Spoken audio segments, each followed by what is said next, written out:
All right, it's 12:30, so why don't we go ahead and get started. Welcome to the information session on the California Healthcare Foundation Leadership Program.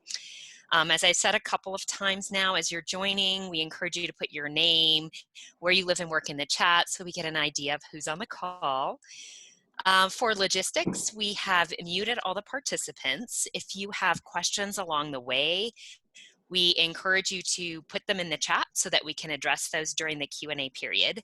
And once we get to the Q&A, for those of you on the phone or others, we will open it up and welcome you to unmute yourselves and share your own voices, because it's always great to have those in addition to our own. So my name is Renee Wanaka. I'm a senior manager here at Health Force Center at the University of California, San Francisco. We administer the CHCF Leadership Program on behalf of the California Healthcare Foundation. We also have a couple of other people on the call today from our team who are helping us answer your question and do technical assistance. And so we have Gina Lima, who's our program manager, and she manages our application process. So some of you may have been in touch with her already.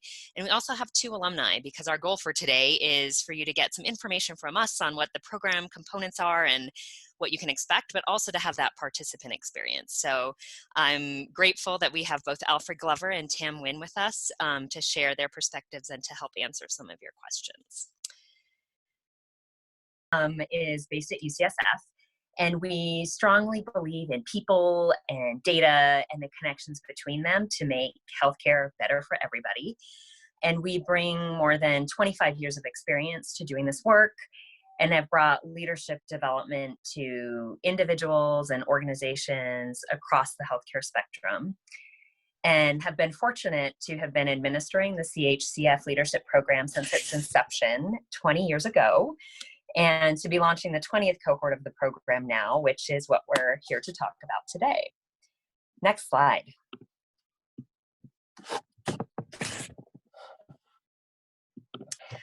So for our time together, we will do a quick overview of the program and sort of what you can expect and the different components involved, share some highlights around this cohort of the program in particular, then have both Al and Tam share some of their participant experiences, and then open it up for you to ask questions that you have of any of us.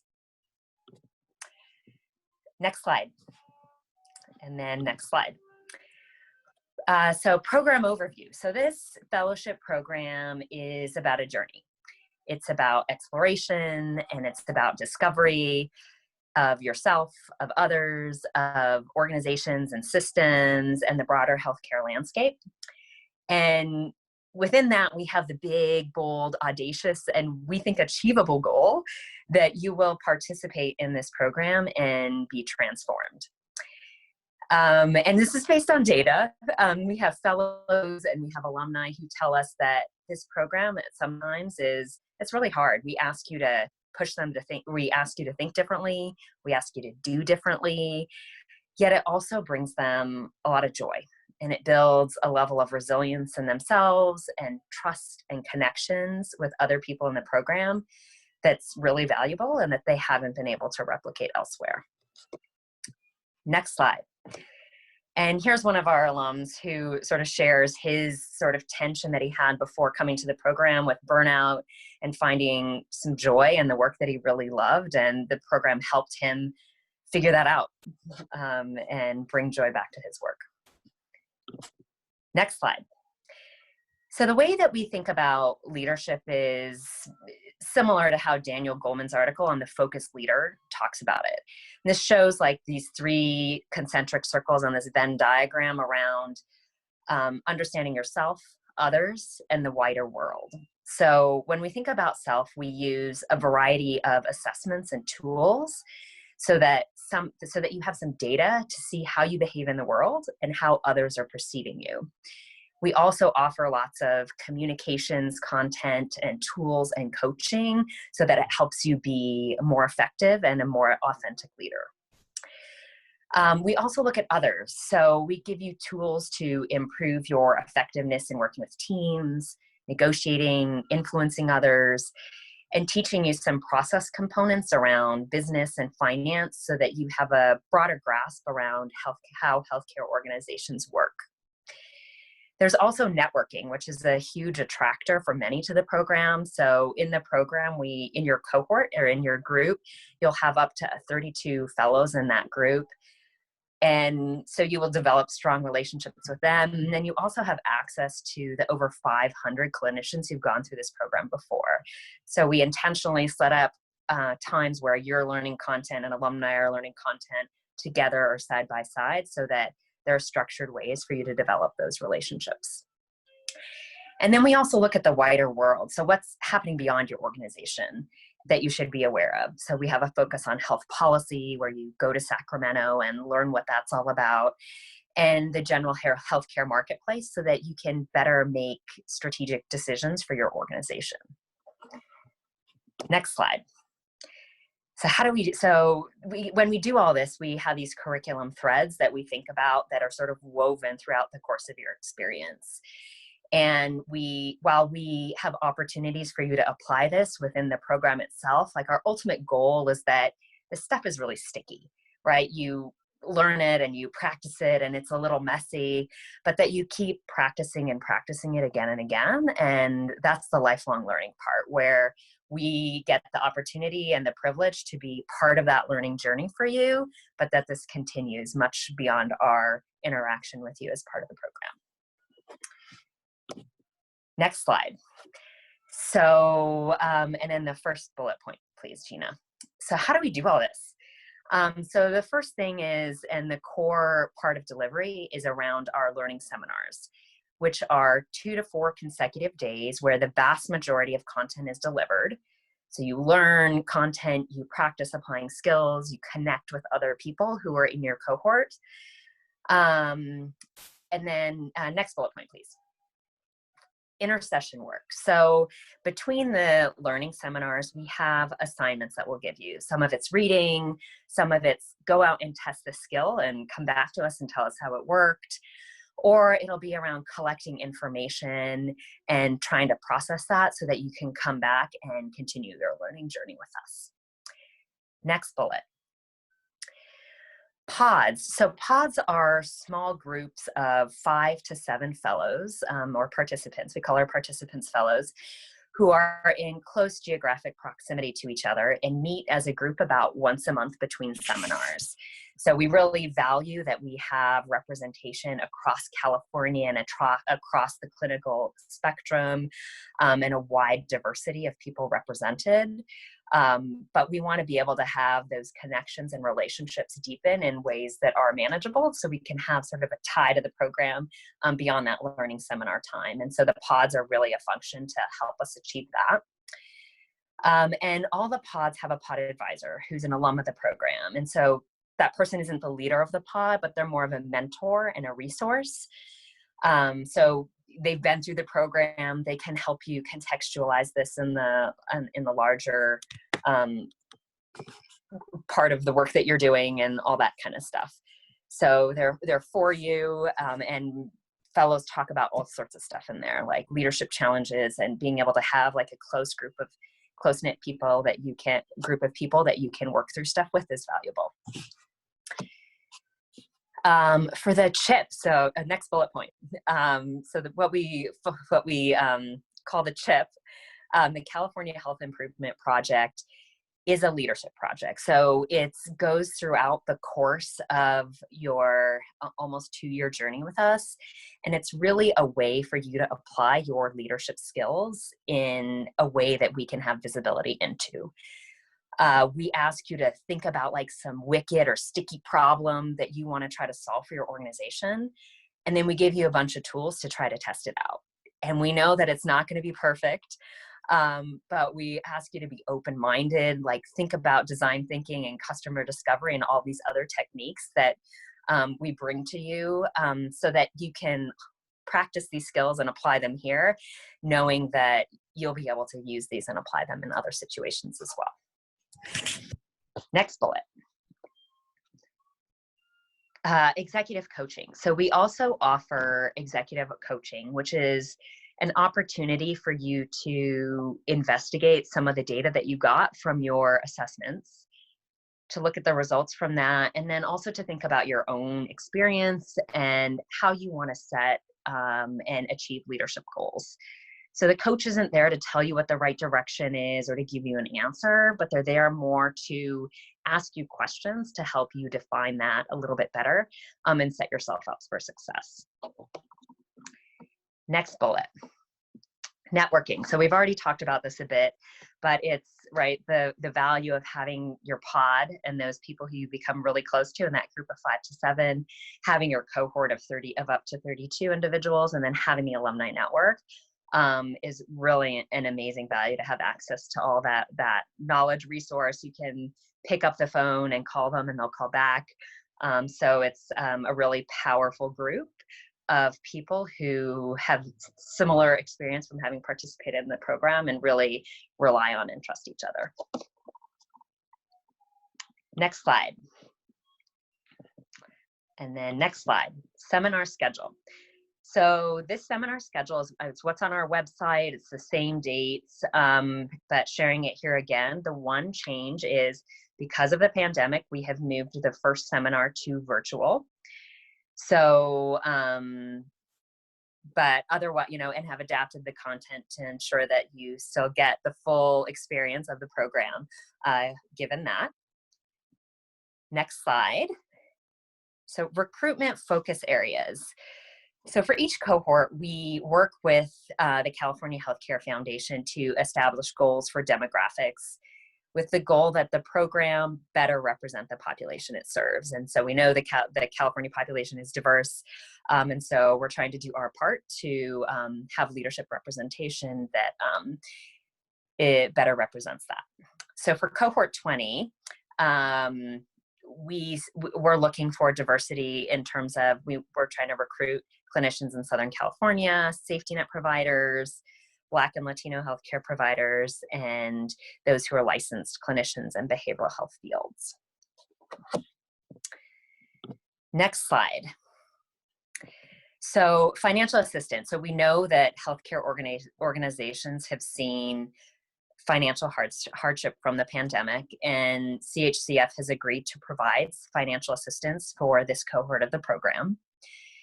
Financial assistance is available for those working in Southern California and the safety net, and up to 100% tuition waiver for those working in the safety net.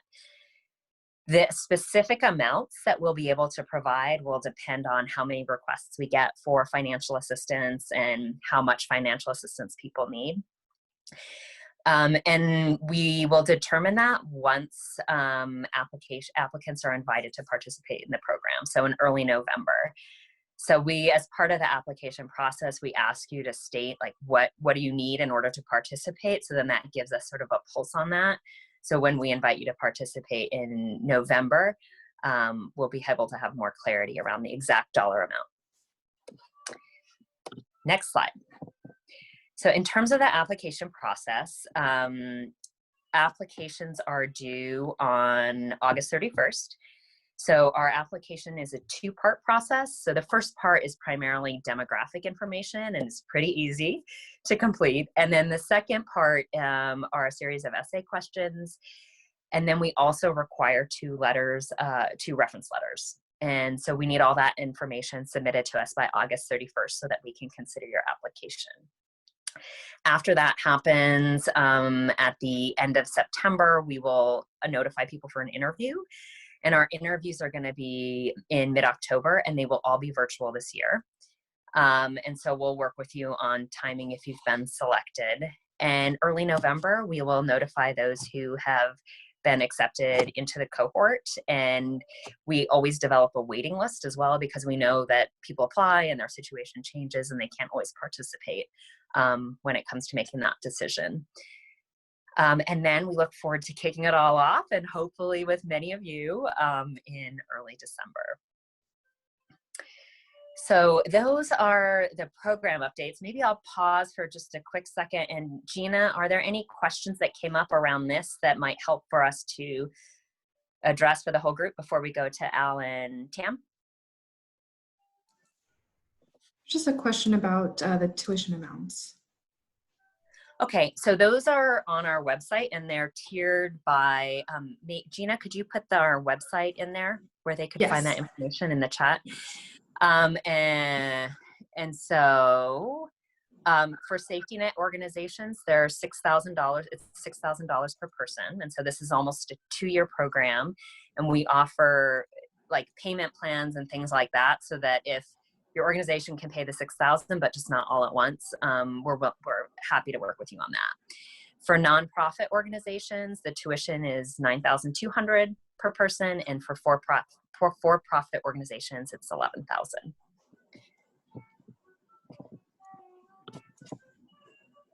All right, so let's go to the participant experience then. So next slide with the beautiful photos of Al and Tam. So as you gather your questions for Al and Tam and the rest of us here, I've asked both Al and Tam to briefly introduce themselves and to share a little bit about the value that they got from the program. So Al, can I start with you? Yes, good morning, everyone. Thank you so much, Renee, for the introduction. As you can see on the screen, I'm a alumnus from cohort 10. During the time, or just before the time that the California Healthcare Foundation did a pivot, we were led by a phenomenal group of doctors and staff at the time, and our focus was a little different, but it was phenomenal. A little background about myself: I am a podiatrist, and I practiced here in Southern California for almost 18 years. Before that, I was in the United States Navy as a podiatrist. But what this program did for me and the organization that I worked with at the time, it was really a way of getting healthcare professionals throughout the state together, almost in a think tank, to really change the way we viewed our roles personally, our ability to think effectively. It changed our ability to think outside ourselves, to do relationship building that lasts to this day. You know, relationships that we garnered with fellow pod members will go on to infinitum. I mean, you know, these are people that you will be friends for life. It also taught us the ability to, with the pod or the chip process, to get results, you know, through the gathering of data, to try to learn how other people in your organization or outside of your organization thought. And it really produced some pretty significant results. It built confidence, and it really lifted up everyone's leadership ability. And what it did was it unchained the perspective that everyone may have in the back of their mind that there were ceilings or places that I couldn't go. And it opened up your mind to think and to really become positive and say, listen, I can do this. I can be anything. I can influence anything. And that's extremely important for leadership building. You know, it got us out of our comfort zone, and a lot of the different seminars. As Renee mentioned, we went to Sacramento, and we had a chance to meet the leadership, our own leadership in our own areas, and also other leaders in the state. And I've developed relationships to this day from meeting my assembly person and being able to be a part of changing laws, now on a couple of advisory boards, because they want to get feedback on medical issues or issues of inequities. So it's been very rich in doing that. So, you know, those things, along with the lifelong collaboration of different organizations, is just something that I think is just invaluable. You're not going to get this type of opportunity in your life, to really have a chance to be pulled away, to be in a nurturing environment, and to really grow to heights that you probably can't even imagine. But thank you. Thank you, Al. Tam, can I have you go now? Good afternoon, everyone. Thanks, Renee and Gina, for inviting me to join the session today. It feels a little intimidating to go after Al because he was so eloquent in describing his experience, but I will try my best. And just a heads up, I have 2 little kids in the room with me, so if you hear me pause or put myself on mute, that's why. Ironically, the picture that's shown here on the slide is when we were in, I want to say we were in Portugal, and the bottom piece of my chin in that picture is actually my daughter in her carry-on that I'm carrying her in. So I sort of cut her out of that picture, but it reminds me of those lovely times when she wasn't actually walking yet and would do whatever I told her. But that also gives everyone a little bit of a perspective in terms of my journey since I was a part of the fellowship. And as you know, I just wanted to second everything that Al has said. It was an amazing experience. I met some amazing people and continue to have really ongoing friendships, relationships with many of them. And I just wanted to do a shout out to Pamela, who's also on the call today. She was my pod advisor, and we continue to be, and I hope we'll be lifelong friends, and that as a part of me participating in this program. But just to introduce myself, my name is Tam Nguyen. I'm a psychologist, and I'm currently the Director of Ambulatory Care for System Center Mental Health and Addiction Care team.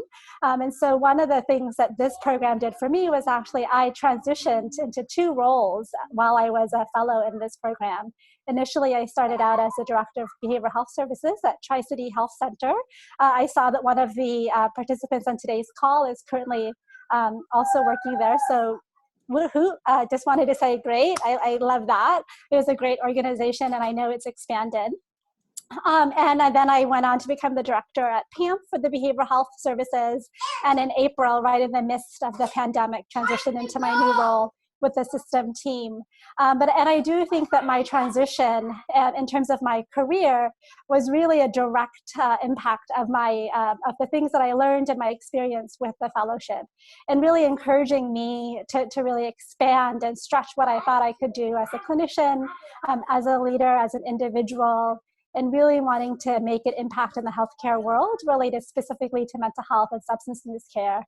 And so I don't think that I could have done that in sort of the pace or the way that I did. Just specifically in terms of my own experience, I would say one of the things that stick out mostly to me is our local pods, in which we meet more frequently with those members, 5 to 6 members of our pod. And I learned tremendously from the pod advisor and from the other cohorts that were a part of the pod with me. I think it was just really nice to be able to talk very intimately about very specific challenges that we were having in the workplace that others in the healthcare world could really relate to, and give some really sort of poignant, nuanced advice, guidance, or just even listen. I think what I learned is many of us experience very similar challenges, or there's sort of similar trends and challenges, and that we could really learn from one another and how to manage that within our own organization. And then the other piece is to add to our own personal growth, whatever that is for us in our own journey, professionally as well as personally. And so agree that this was a sort of transformative experience. I remember reading when I first joined the fellowship and reading some of the alumni's feedback, I thought transformative, that's a really big word. And that means a lot. You know, that takes a lot for one to be able to say that and really truly believe that. And for me, as I was saying, this is definitely one of those programs that is unique, original, one of a kind, has some of the greatest or some of the best sort of thought leaders, and really encourages us to kind of think outside of the box and really stretch what we believe we can do. Thanks so much, Tam. So what questions do all of you have for us or for Tam or for Al that we can answer for you?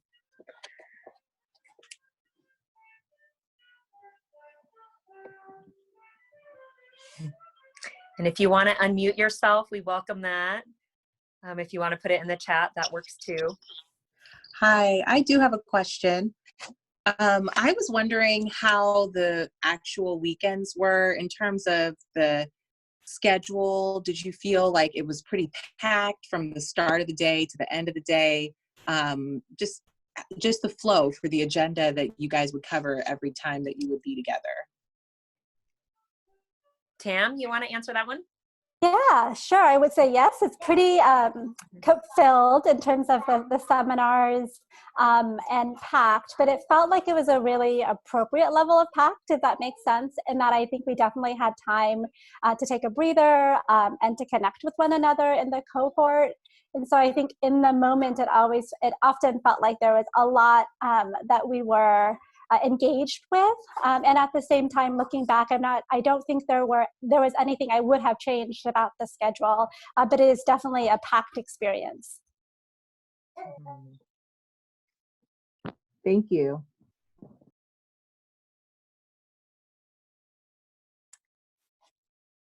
Others? I saw a couple in the chat, Gina. Are there some there? So the first one is from Barbara. Thanks, Barbara. How do you anticipate the program experience shifting for this cohort? You mentioned virtual interviews. Will pod and other meetings be virtual as well? So our first seminar is going to be virtual, and so we have shifted around the content through your experience, given that, because we know some content is just going to be better in person. So we've taken that into consideration. We are hoping and expecting that the pod meetings can happen in person, since those are smaller groups of people and don't require people to travel as far, that you'll be able to do that and have those connections. But as with all of you, we're dealing with the pandemic as we can and trying to make the best decisions for the program experience and the health and safety of everybody involved. Can I add on to that, Renee? Yes. I'm currently a pod supervisor with Bat Pod LA, and I have the pleasure of having 6, dynamic individuals that have really become more of a family. They have communicated and helped each other specifically along the way. They have set up individual and group chip projects that they're working on. And because we have some individuals who have been tasked with setting up testing. So everyone has really kind of gone in to help set up testing sites. We have the whole group has come up with a letter or to our county council on inequities and how they feel that direction should go. So we're interchanging and we're really constantly moving, not only on their individual projects, but helping out to do real-time projects dealing with COVID. So it's pretty exciting. What we've also done is we've had our leadership. I know Gary Dugan, who is head of all the pod coordinators, has come in and talked. And our plan is, because we are virtual and we can't have the in-person meeting, the next thing we plan on doing is we're going to meet with his pod so we can have interactions, so that can start expanding their visual and interactions with other groups. And we plan to do that with other groups as this goes on, depending on how it goes. So we're trying to think of innovative ways to communicate. We're trying to cross-pollinate through dealing with some of our recent graduates who've come in and given their perspective and working on projects with them or utilizing them to help them through their chip project. So there are a lot of exciting things going on, and everyone is flexible and everyone is willing to shift and help. And that's what we have to do at this juncture. Thank you. I have another question for Tam and Al. Mm-hmm. And maybe this is if you have other questions, please put them in the chat and we can try to respond to you with answers. I want to be respectful of everyone's time. I know it's 1, so we'll take this last question and then let everybody go on with their crazy lives, as I'm sure you all have. Gina, go ahead. Thanks. And the question for them is, how did participation in the program impact your day-to-day work in your organization? Did you have to make any changes, your hours or your duties, to open up time to participate? Maybe Tam?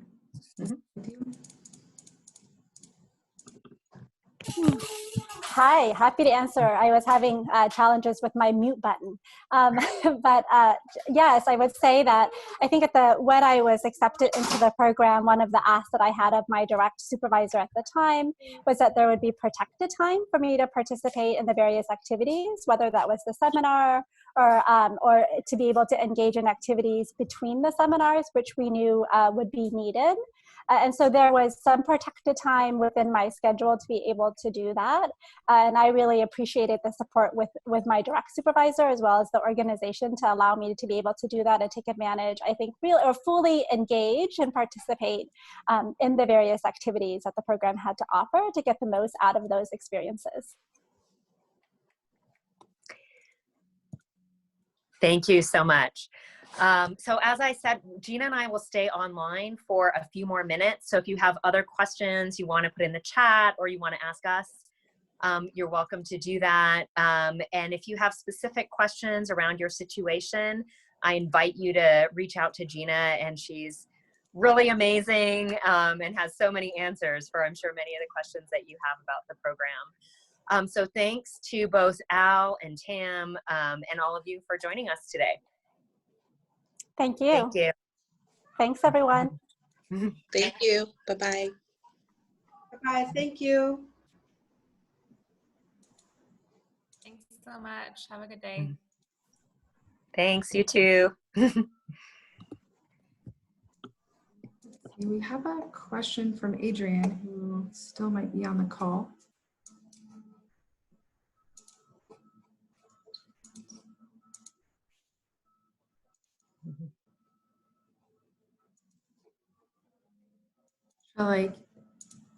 Ready for the next question? Sure. Okay, and this one's from Adrian, so feel free to unmute if you like as well. It feels like healthcare is entirely focused on COVID, and ideas for the chip are hard to conceptualize. Any tips for thinking outside the box regarding this part of the application? Yeah, I mean, I think Tam and Al would probably be better suited to answer that kind of a question. But I think we have a crisis leadership model framework that our director developed recently that's on the Health Force Center website, which I think showcases like sort of where people's heads are in this crisis space, and how to think sort of longer term, some elements to think about longer term. I don't remember the details around that, but I think there's an opportunity for you to just think about like what was happening in your work before, how does COVID sort of influence that or maybe build upon it. We have some other programs in addition to this one with projects that, right, we have more people working from home. So what, like an organizational wide project around having more clinicians work from home, having people do telehealth. So those are some other things that have come up as potential projects. So I hope that helps. And if you have other questions, I recommend that you reach out to Gina and we can connect you to Al or Tam. I'm sure they'd be happy to share some of their additional experiences with you. Thanks. And it looks like Colin has a question. Yeah. Hey, Renee. Hi. Thanks for putting this together. This is super helpful. So I work at Stanford Children's Hospital, and one of the questions I've asked some of the alumni that I've spoken to, and I probably should have asked Tam and Al, is that one of the things I'm finding within my organization is that my direct supervisor and some of the leadership up the ladder are not super familiar with the program. Some organizations, they've had lots of fellows who've gone through, and I talk to alumni of the program and they say, oh yeah, well my director and the chief medical officer and the CEO and all these people, they had already done the program. And it's like, oh, the work was done for you. My organization's different. And I bet there's a lot of people out there that are in a similar situation where I bring the piece of paper with the description of the program and this excitement and this passion, and they're like, oh, I've never heard of it. So what do you guys recommend in that situation? How do you get folks to on board with the idea? That's a great question. And I think we've done a bunch of marketing and communications to try to bridge that gap. But some of those like testimonials and things like that can be helpful, or if there are alumni, and leaders at other organizations who could provide some insight into that. Gina, do you have any other thoughts or ideas? Yeah, I think one thing that I offered to somebody else who was in your situation was we just did an annual evaluation. It was an external evaluation. So we actually have hard data to show the impacts on an organizational and an individual level. So I'm happy to share that with you and point you to that data if they're data-driven decision makers. And like I think talking to other alumni are really great about scheduling a 15-minute call, and anyone on the program team is willing to talk to anybody to share information. And this is being recorded, so you might share the beginning part or early sentiments from it. But I'm happy to share the data with you. Mm-hmm. If that helps. Thanks, Gina. That would be really helpful. Thank you. Mm-hmm. Can you? Anyone else? I'll just want to make sure I get your email, Colin, so I can send it to you. Mm-hmm.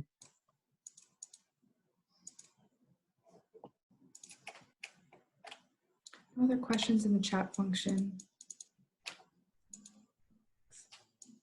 All right. Well, thanks so much, everyone. We really appreciate you joining. And as I said, and I'll say again, please reach out if you have any questions. We're here to help you understand what this experience is all about. So thank you.